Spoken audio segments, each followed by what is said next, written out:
"You don't belong here, Ms. Crockett," Marjorie Taylor Greene snapped, her voice cutting through the silent hearing room like a knife. Those words, cold and full of disdain, echoed in the space, making the air feel even heavier. The tall windows on the walls cast morning light onto the polished wooden floor. But that light could not dispel the tension that hung in the air. Cameras from the corner of the room aimed directly at Jasmine Crockett, their lenses capturing every detail of her face, her steady eyes, her closed lips, and a posture completely untrembling. The eyes of the representatives, reporters, and assistants in the room were fixed on her, like an invisible wave carrying contempt, mockery, and anticipation. They wanted to see her fall, wanted to witness a woman they considered an outsider, crushed by the power of authority. A young assistant, leaning against the wall behind Greene, whispered something to a colleague, a smirk curling their lips, their eyes sparkling as if they had found joy in Jasmine's impending failure. An older representative, sitting near the chairman, gently shook his head, tapping his pen on the table, as if he had already concluded that this performance would soon end in futility. In the press row, a veteran reporter, salt and pepper haired, stopped writing, his eyes moving from Greene to Jasmine, as if weighing whether this moment was worth including in his article. But Jasmine did not waver. She stood there, her hand resting lightly on the stack of worn documents, her fingers subtly brushing the edge of the paper, as if feeling the weight of what she had brought. A long moment of silence stretched, heavy, as if the entire room was holding its breath, waiting for her to collapse. Then she smiled, a cold, unwavering smile, but one that held a power no one in that room could have anticipated. "You're wrong, Ms. Greene," she replied slowly, each word uttered like a stone dropped into a still lake. "And I have something that will make this entire room think again." Her words were not loud, not angry, but they were sharp, like a declaration needing no further explanation.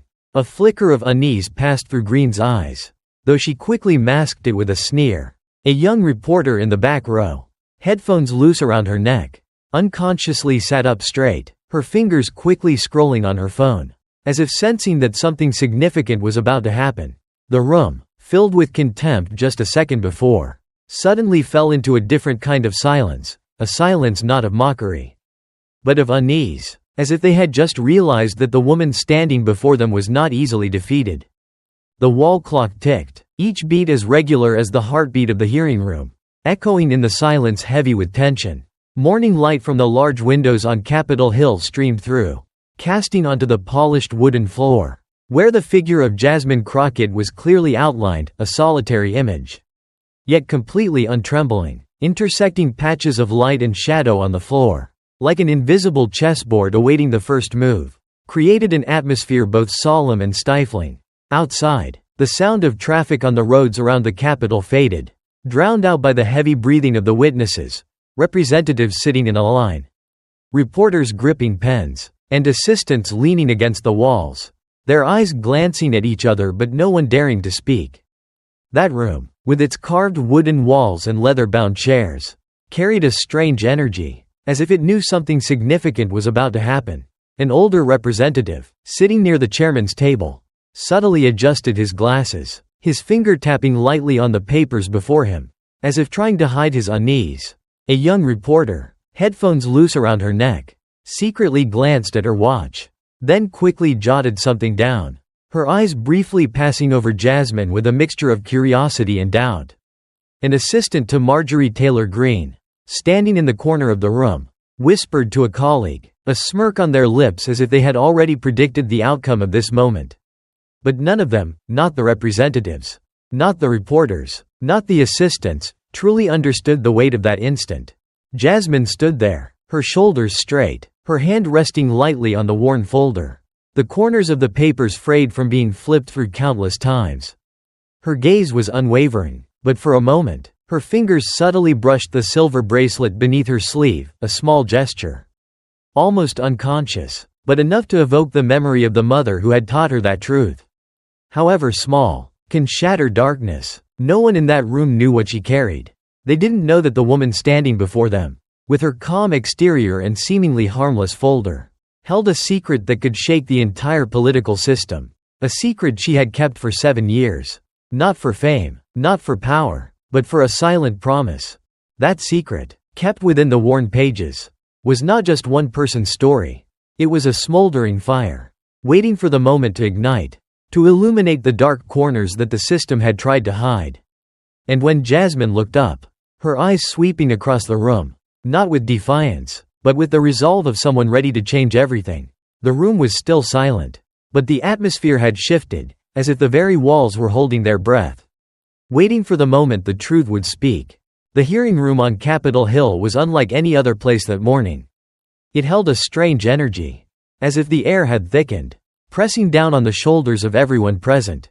Tall windows on the walls cast shafts of morning light onto the polished wooden floor, dividing the space into patches of light and shadow, like an invisible chessboard awaiting the first move. The rustle of paper from document stacks, the creak of chairs as representatives shifted posture, and the hushed whispers of reporters in the back rows blended into a low, tense symphony. A young assistant, his white shirt still stiff, secretly glanced at his watch, then quickly tapped something into his phone. A veteran reporter, with salt and pepper hair, scribbled notes furiously in a notebook, his eyes scanning every face in the room, as if trying to find a sign of what was about to happen. But it was all in vain. No one could have guessed that this room, in a few minutes, would become the epicenter of a political storm. The representatives sat in a line behind a long table, their faces a blend of practiced confidence and discreet wariness. Some scanned the papers in front of them, others whispered to colleagues, but none looked towards the heavy wooden door in the corner of the room. That was where Jasmine Crockett entered. Her steps were slow, steady, as if each step was an unspoken declaration. She wore a simple yet sharp navy blue dress, her hair neatly tied back, and in her hand was a worn folder, the corners of the papers frayed from being flipped through countless times. There was no assistant following her, no entourage surrounding her, just her alone, but not at all solitary. Her gaze was steady, unwavering, as if she had seen this moment in her mind 100 times before it actually happened. As she walked in, the room seemed to hold its breath for a moment. An older representative, sitting near the end of the table, stopped tapping his pen, his eyes flicking towards Jasmine then quickly away, as if not wanting to be caught being curious.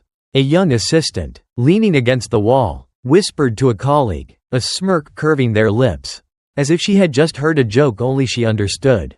In the press row, a young reporter, headphones on, stopped typing on his laptop, his hand unconsciously touching the small microphone clipped to his shirt, as if sensing that something worth recording was about to happen.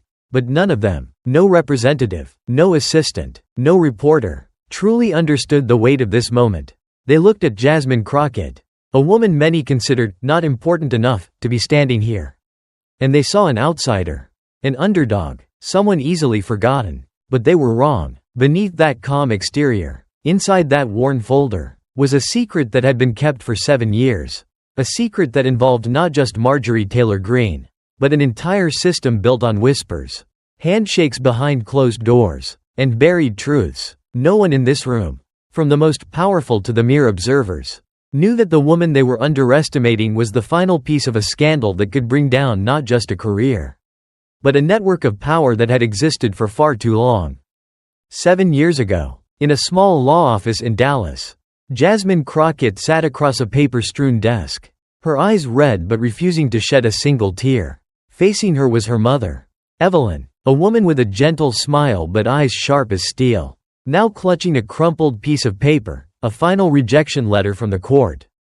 The lawsuit against a large real estate company had taken away Evelyn's family land, where she used to plant sunflower beds for her grandchildren, and it had ended not with justice, but with a cold phrase, insufficient credible evidence. Jasmine, a young lawyer at the time, had spent nights poring over laws, searching for every loophole, but the system had won. Evelyn didn't blame her. "You did your best, my daughter," she said, her trembling hand resting on Jasmine's. But her mother's eyes filled with both disappointment and helplessness, were etched deep into her mind, like a scar that would never heal. After that day, Jasmine changed. She started wearing a small silver bracelet, her mother's last gift before she passed away 2 years later. The bracelet wasn't expensive, just a thin circle engraved with the words, "Truth," but it was a reminder that truth even when buried, was worth fighting for. She had thought about giving up. Thought the system was too big, too powerful, too unshakable. She had remained silent, not out of fear, but because she hadn't found a way to make the truth speak. In the years that followed, as she entered politics, many looked at her, a black woman, a newcomer, in Congress, and saw someone easily marginalized. They smirked, like those in the hearing room today, thinking she wasn't strong enough to confront names like Marjorie Taylor Greene. They didn't know that each time she was underestimated, each time she was interrupted, Jasmine heard her mother's voice in her head. Truth doesn't need to be loud, child, it just needs to be right. Today, standing in the hearing room, Jasmine's hand unconsciously touched the silver bracelet beneath her sleeve. She didn't look at it, but she felt its weight, just as she felt her mother's gaze from 7 years ago. The people around her, representatives, assistants, reporters, saw a solitary woman, but they didn't see the nights she stayed awake, cross-referencing every line in hundreds of pages of documents, just to ensure that this time, the truth would not be buried again. And the thing that kept her silent for 7 years, the thing that made her endure the scornful glances, was not found in legal texts or failed courtrooms. It lay in her mother's eyes and in the silent promise that she would not let anyone else suffer the pain of unheard injustice. The hearing room suddenly heated up like an arena. Everyone's eyes fixed on Jasmine Crockett as she stood up, the worn folder placed before her. Before she could even open her mouth, Marjorie Taylor Greene leaned forward, tapping her fingers sharply on the table, her voice cutting and cold. "You're wasting everyone's time, Ms. Crockett. Those documents are worthless except for playing games for the press." A slight chuckle rippled from a corner of the room. One of Greene's assistants, hand covering their mouth, eyes sparkling with amusement. Another representative, sitting near the chair, shook his head, whispering something to a colleague. His lips curled as if watching a clumsy play. The chairman tapped his gavel, but his voice was weak, almost drowned out by Greene as she continued. "You think you can just walk in here, wave around some papers, and make the entire Congress kneel and apologize? You're not important enough, girl." Jasmine stood still, her gaze never leaving Greene, but her hands subtly tightened on the edge of the table, as if restraining a surge within her. She opened her mouth, her voice calm. "Ms. Greene, I merely request to present," but Greene cut her off, her voice high-pitched. "Present what? Fabricated stories? I propose the chairman ask Ms. Crockett to leave immediately." A few scattered claps sounded from the back rows, where Greene's staff stood, their eyes triumphant, as if witnessing an easy victory. A young reporter, sitting in the back row, stopped taking notes, secretly glancing at a colleague, a hint of worry in their eyes. But the majority of the room remained silent, a heavy, complicit silence, as if they were accustomed to people like Jasmine being silenced before they could speak. Greene sat back, crossing her arms, a smug smile spreading across her face. She looked around, as if waiting for the whole room to stand up and applaud. "We have more important work to do," Greene added, her tone like a teacher lecturing a student. "Let the people who actually belong here get on with it." The words were like a knife thrust, cutting deep into the air, causing a few representatives to lower their heads, avoiding Jasmine's gaze. A young assistant, standing near the door, secretly took out their phone, fingers scrolling quickly, as if sending a message that the battle was over before it began. But Jasmine didn't leave. She stood there, shoulders straight, her eyes still locked on Greene, and in that moment, her hand gently touched the silver bracelet beneath her sleeve, a small gesture, almost unnoticed, but enough to remind her why she was there. They thought she would retreat, as she had done countless times before, as countless others had done when faced with public humiliation. But today, Jasmine came with something that even Marjorie Taylor Greene could not have expected. The hearing room fell into a strange silence, as if the air had been sucked dry after Marjorie Taylor Greene's sharp insults.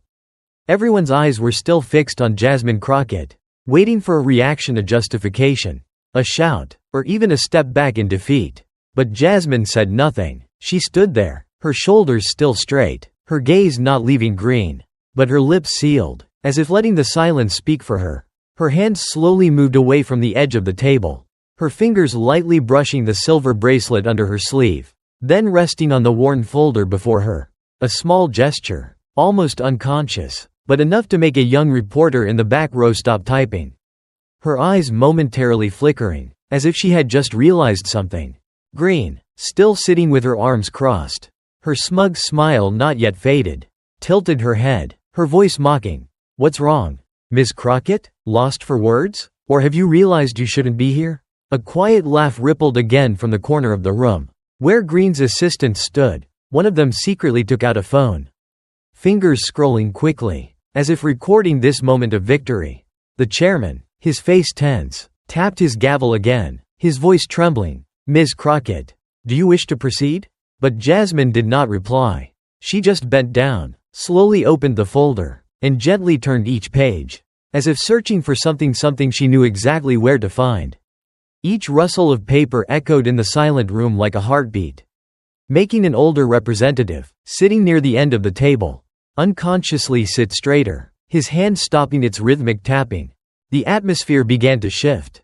The confidence on Greene's face seemed to falter. Her eyes darted from Jasmine to the folder, then back, a flicker of doubt passing through them. One of Greene's assistants, standing near the door, stopped whispering to a colleague, her eyes suddenly tense, as if sensing that the triumphant smirk from moments ago might have been a mistake. In the press row, a veteran reporter, with salt and pepper hair, pushed up his glasses, his note-taking slowing, as if trying to capture a moment he knew would become a focal point. But Jasmine remained silent. She stopped turning the documents, her finger resting on a page, her eyes briefly glancing down at the silver bracelet, as if whispering to her mother, to the promise from 7 years ago. Then she looked up, her gaze sharper than ever, yet still without a word. The room was now more than just silent, it was expectant. Everyone began to sense something, an undercurrent forming beneath Jasmine's calm exterior. A young representative, sitting near the chairman, secretly looked at a colleague, their eyes seemingly asking, "What is she doing?" But no one dared to speak. They just watched, waiting, as if knowing this moment was not one of surrender. Inside that folder, beneath those worn pages, was the thing that had once caused a group of lawyers in Georgia to hold an emergency meeting in the dead of night. Had once caused a bank to temporarily freeze an account on suspicion of fraud. And today, Jasmine Crockett had brought it here. Not to argue, but to change everything. The hearing room, just seconds ago steeped in tense silence, suddenly erupted as Jasmine Crockett raised the folder, her voice ringing out, slow but sharp as a thin blade. "Ms. Greene, you say I have no evidence. Well, allow me to begin with this." She flipped a page, the light from the tall window casting onto the printout, highlighting the black and white numbers. According to FEC records, from 2022 to 2024, your campaign transferred $180 to a consulting firm called Oak Star Strategies. A firm that, interestingly, has no physical address, no employees, and no trace of existence outside of a single bank account in Georgia. She paused, her gaze sweeping across the room, then locking onto Greene, who had just sat up straight. Her smug smile vanished. A ripple of whispers spread quickly through the press row. A young reporter, headphones loose around her neck, typed furiously, her eyes shining as if she had struck gold. An older representative, silent until now, pushed up his glasses, secretly glancing at a colleague, as if needing confirmation that they had heard the same thing. Jasmine continued, her voice not loud, but each word as heavy as a hammer. "I called 3 phone numbers associated with Oak Star. 2 were disconnected. The other led to an unnamed voicemail box. Ms. Greene, would you care to explain why your campaign funds are flowing into such a ghost company?" The question hung in the air, like a line drawn between truth and concealment. Greene opened her mouth, but only a hesitant sound came out, her eyes darting from Jasmine to the chairman, then back to the documents. Those are baseless accusations," she said, her voice high-pitched, but lacking the certainty of moments before. One of Greene's assistants, standing near the door, stopped typing on their phone, their eyes wide with panic, as if realizing this battle was no longer easy. Jasmine did not reply. She just turned to the next page, her finger lightly touching the silver bracelet under her sleeve, as if drawing strength from it, from her mother, from the promise 7 years ago. The room was no longer just listening. They were witnessing a woman they had once underestimated, once thought of as an outsider, using the truth to shatter a wall of power. But that wasn't all. In that folder, beneath those worn pages, was something that had made even the most seasoned lawyers hold their breath when they first saw it. Jasmine Crockett didn't give Marjorie Taylor Greene a chance to regain her composure.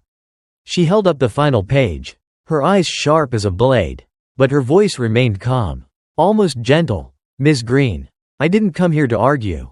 I came here to show everyone the truth." She turned the document towards the room, letting the light clearly illuminate a contract, with a distinct signature in the bottom corner, Marjorie Taylor Greene. "This is a contract between Oak Star Strategies and a foreign company. Signed on March 15, 2023, transferring $50 for unspecified consulting services. But what's interesting is that this company, according to bank records, used that money to pay for your private flights that were never reported in your campaign filings." The air seemed to be sucked out of the room. A young representative, sitting near the chairman, let his pen drop onto the table, the small sound echoing in the silence. A veteran reporter, salt and pepper haired, stopped writing, pushing up his glasses, his eyes wide with disbelief at what he had just heard. Greene, her face pale, opened her mouth but no words came out, her hand gripping the edge of the table, as if trying to hold on to what little control she had left. That's fake," she shrieked, but her voice was trembling. Unconvincing. Jasmine did not blink. She placed the document down, her gaze sweeping across the room, then resting back on Greene. "Fake? I have backup copies from the bank. Confirmation from 2 witnesses, and I'm ready for the IRS to examine it. Would you like me to continue?" No one spoke. The silence now was not complicity, but astonishment. One of Greene's assistants, standing near the door, took a step back, their eyes wide with panic, as if realizing the whole world was turning against them. An older representative, previously neutral, nodded slightly, his eyes looking at Jasmine with respect for the first time. The chairman, his face strained, tapped his gavel, but the sound was weak, as if he too was caught up in the magnitude of the moment. Jasmine took a step forward, her voice resonating, not loud, but enough to etch itself into everyone's minds. "This isn't about partisanship.